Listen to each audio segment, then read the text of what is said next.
எனக்கு உன் கூட சண்டை போட்டு ஏன்டா இப்படிலாம் பண்ணுற அப்படிலாம் எனக்கு கேட்க தோணல. பிகாஸ் நீ லவ் பண்ண பொண்ணு இப்போ உன் கூட இல்லை, யாருமே இல்லாமல் நீ தவிச்சிட்டு இருக்கேன்னு பசங்களாம் சொல்லி நான் கேள்விப்பட்டேன். அதுக்காக இவ்வளோ அப்படி தான் இருக்கணுமா? அவ்வளோ மனுஷி தானே. அவள் என்ன அவள் சந்தோஷத்துக்காண்டி செகண்ட் மேரேஜ் பண்ணான்னு நினச்சிட்டு இருக்கியா? அவங்க அப்பா அம்மா சொன்னாங்க, அவள் பண்ணான். ஆனால் பேசுகிறவங்களாம் அவங்க அப்பா அம்மாவை தப்பாக பேசல, அவளை தான் தப்பாக பேசிகிட்டு இருக்காங்க.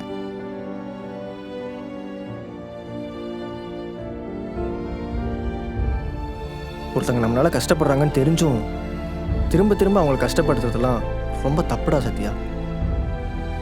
புரிஞ்சுப்பேன்னு நினைக்கிறேன். உன் இஷ்டத்துக்குலாம் என்னால் ஆட முடியாது. நான் தான் புருஷன், நான் சொல்கிறது தான் கேட்கணும். இந்த காலத்தில் பொண்ணுங்களாம் நம்பவே முடியாது. உன்னால் இருக்க முடிஞ்சா இரு, எல்லாம் விட்டு போ. இனிமே உங்கள் 2 பேர் லைஃப்லேயும் நான் வரமாட்டேன்டா.